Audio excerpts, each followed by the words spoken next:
I'm Dan Einstein. I'm the television archivist at the UCLA Film and Television Archive, and I've been in the television archive since about 1980. So I've seen the archive grow and grow and grow over the years. My job consists basically of overseeing the day-to-day operation of the television collection, which is one of the largest television collections in the country. We have over 100,000 television programs, which date from 1946 to the present and range from local, international, national programs, all types and genres. To celebrate the 50th anniversary of the archive, we're highlighting some unusual and interesting and fun programs in the television collection. We decided to go for a few kind of basic genres. The anthology drama, the kind of reality or proto-reality show, sitcoms, musicals, variety shows, and a kind of social action or social relevant programs. In the sitcom realm, we are showing 2 episodes each from 2 early sitcoms. One, Mr. Peepers, starring Wally Cox, which ran for 3 seasons in the early 1950s. He played a mild-mannered high school teacher. It's a very kind of intimate, small, very kind of witty and wry comedy. There's no belly laughs. It's just one of these kinds of shows that is very fondly remembered by whoever remembers it from way back then. The Goldbergs was one of the kind of seminal sitcoms of the period. It started in radio in the 20s and ran on radio for many, many years, went to television in 1949, and was on television in one way or another, one network or another, until 1955. It was written, produced, and starred by a woman named Gertrude Berg, who played the lead character, Molly Goldberg, the matriarch of a Jewish family who lived in Brooklyn. 2 kids, an uncle lived with them, her husband, and it's another one of those kind of small, intimate kind of comedies. One of the genres that we're showing is variety shows, which is a kind of program that really doesn't exist anymore. They keep trying it, and it never seems to really work. But back in the 40s, 50s, and into the 60s, and into the 70s a bit, the variety show was one of the major formats of television. You usually had a host, you had guest stars who sang, who danced, who did sketches, all of that kind of thing. And so we're showing 3 interesting examples of that kind of program. The first is the Nat King Cole show, which is really one of the most famous and kind of infamous shows in television history. It was hosted by Nat King Cole, who was one of the most famous singers ever, and was notable because it was the first television show that was actually hosted by an African American.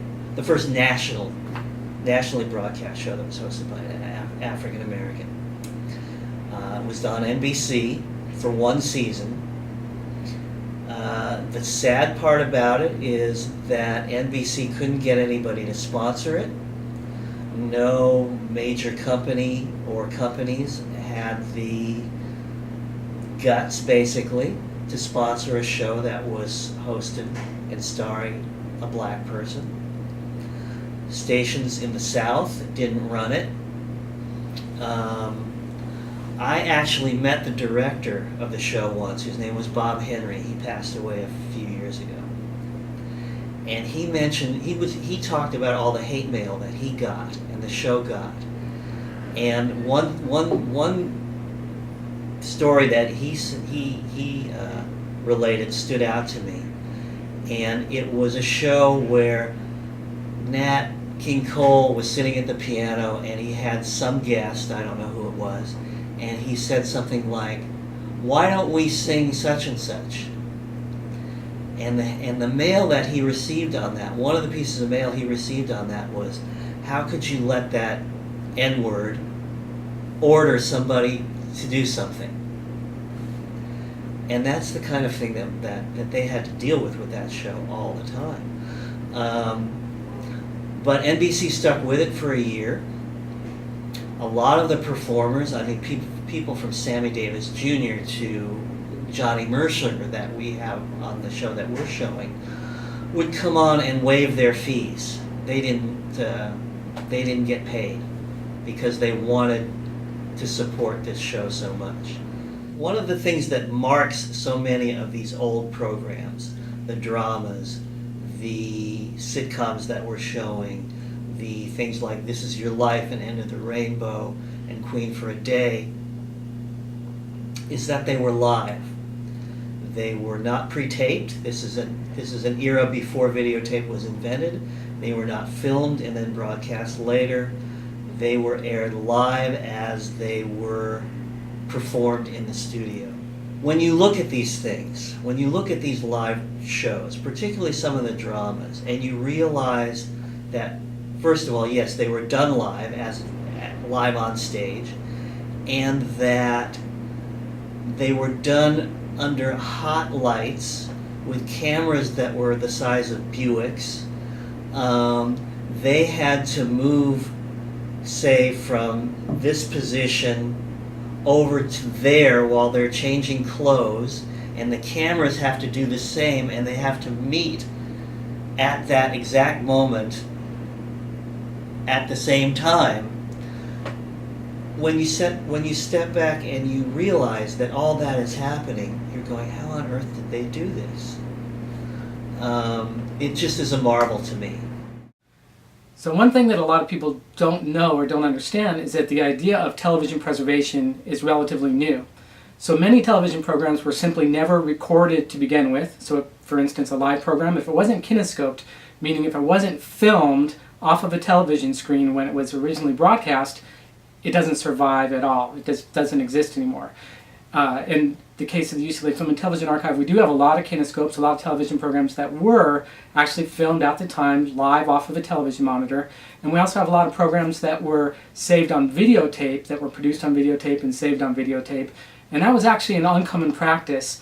Television stations and television networks actually used to erase the videotapes that were very expensive, and that was one way that they could save money was once they were done with the program and it aired, they would just erase over it and then they would use it again.